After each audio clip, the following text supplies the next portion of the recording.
Bonjour et bienvenue dans Français tout doux. Bonjour. Aujourd'hui, on s'attaque à un sujet assez poilu. On va explorer des expressions françaises courantes qui, mettent nos amis les chats à l'honneur. Ah oui, c'est un thème sympa. On va voir ce que les Français disent vraiment quand ils parlent de chat sans forcément parler de l'animal lui-même. Exactement. On va décortiquer ensemble, par exemple, avoir un chat dans la gorge. Ou encore, donner sa langue au chat. Un classique. Et puis aussi, les chiens ne font pas des chats. Vous allez voir, c'est plein de surprises. Allez, on se lance dans cette exploration féline alors. C'est parti.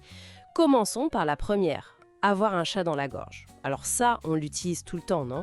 Quand on a la voix un peu cassée. Oui, quand on est enroué, qu'on a du mal à parler, la voix est rauque, ça gratte un peu. Mais d'où ça vient cette image d'un chat coincé là? C'est un peu bizarre quand on y pense. Eh bien, figurez-vous que l'origine est assez intéressante. Au 19e siècle, on ne parlait pas d'un chat au début, mais d'un maton. Un maton? Qu'est-ce que c'est que ce truc? Un maton, c'était, un amas de matière. Souvent des fibres, des poils, quelque chose qui obstrue, quoi. Ah d'accord, comme une boule de poil en quelque sorte. C'est un peu l'idée. Et ce mot maton, phonétiquement, il est très proche de matou. Ah oui, je vois. Et de matou, par simplification, on est arrivé à chat. L'idée de l'obstruction est restée, mais on l'a associée à un animal beaucoup plus familier. C'est fou ce glissement. Et c'est marrant parce qu'en anglais, ils disent avoir une grenouille dans la gorge. Oui, a frog in one's throat. C'est intéressant de voir les choix culturels, hein. Grenouille ou chat. Pourquoi cette différence, à votre avis?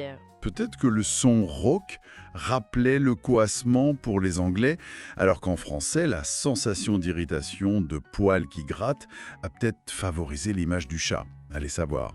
En tout cas, ça décrit bien la situation.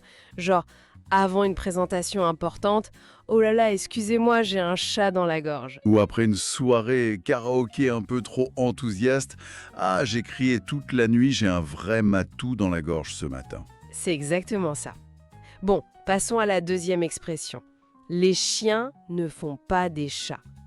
Là, le sens semble plus logique, non? Oui, la logique est assez directe, basée sur l'observation de la nature. Un chien ne peut pas donner naissance à un chat, c'est évident. Donc, ça veut dire qu'on ressemble à ses parents, qu'on hérite de leurs traits. Tout à fait. C'est une métaphore de l'hérédité. Ça peut concerner le physique, mais aussi le comportement, les talents ou même les défauts. Ah oui, ça marche dans les deux sens, positif et négatif.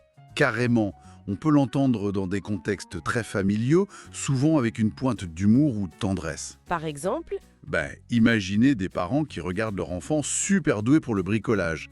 Regarde-le faire. Ah les chiens ne font pas des chats, son grand-père était pareil. je vois. Ou une grand-mère qui voit son petit-fils se resservir de dessert pour la 3e fois. Ce gourmand. Les chiens ne font pas des chats, il tient ça de son père. Et de moi peut-être un peu aussi. C'est mignon comme usage. Mais parfois ça peut sonner un peu fataliste. Genre, il est têtu comme son père, hein. Les chiens n'en font pas des chats. Oui, ça peut aussi souligner un trait moins positif, en suggérant une sorte de déterminisme. Mais souvent c'est dit sans méchanceté, juste comme une constatation. D'accord. Et notre troisième expression alors, donner sa langue au chat. Celle-là, on l'utilise quand on bloque sur une question, une devinette. On abandonne, quoi. C'est ça. On avoue son ignorance. Je ne sais pas, je renonce à deviner. C'est très courant, surtout avec les enfants d'ailleurs. Mais pourquoi le chat, encore une fois? Pourquoi on lui donne notre langue? Ah, l'histoire de celle-ci est particulièrement intéressante. Il faut savoir qu'avant, l'expression était différente. On disait « jeter sa langue au chien ». Jeter sa langue au chien, c'est moins sympa ça. Oui, au XVIIe siècle, ça voulait dire jeter quelque chose qui n'a aucune valeur, comme on donnait les restes, les bas morceaux aux chiens. La langue, ici, symbolisait la parole, la réponse qu'on n'arrivait pas à trouver. Donc on la jetait, comme un déchet. D'accord, c'était un peu méprisant pour sa propre incapacité à répondre alors. Et comment on est passé au chat? Eh bien, Le chat, dans l'imaginaire collectif, c'est souvent l'animal mystérieux, discret, un peu le gardien des secrets, non? Oui, c'est vrai. Moins brut que le chien peut-être. Exactement. Du coup, donner sa langue au chat, ça change subtilement le sens.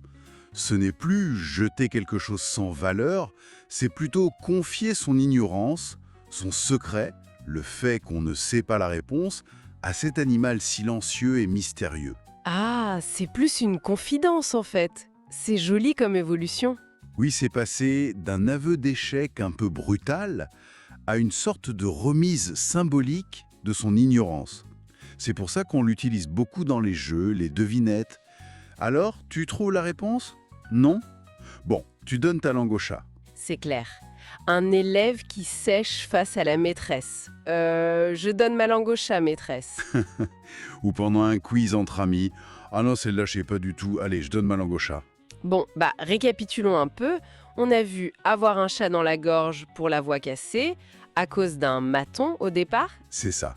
Puis, les chiens ne font pas des chats pour l'hérédité, les ressemblances familiales. Et enfin, donner sa langue au chat, qui est passé de jeter au chien à confier son ignorance au gardien des secrets. Voilà, 3 expressions bien ancrées dans la langue française, avec chacune sa petite histoire. Et pour finir en beauté, une petite histoire qui combine les 3 luttes. Ah oui, bonne idée. Imaginez le petit Marcel, connu pour être très gourmand.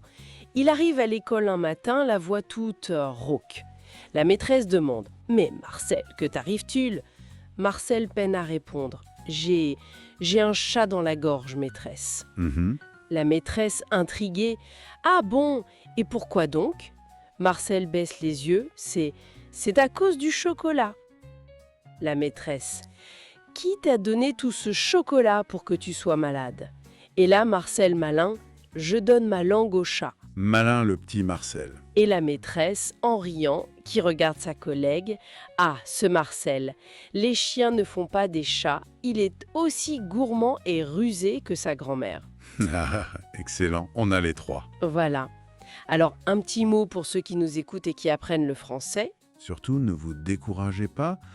L'apprentissage d'une langue, c'est petit à petit qu'on apprend, comme on dit. Ces expressions, elles peuvent sembler bizarres au début, mais en les entendant, en essayant de les utiliser, Elles deviennent naturelles. C'est ça, n'hésitez pas à les pratiquer. Les expressions françaises, c'est un peu comme les chats finalement. comment ça? Eh bien, parfois un peu mystérieuses, mais toujours très attachantes une fois qu'on les connaît. Bien dit. Merci beaucoup pour cet échange passionnant. Merci à vous, c'était un plaisir. On espère que cette exploration vous a plu. Et pour la suite, je donne ma langue au chat. À très bientôt. Salut! Et miaou! Miaou!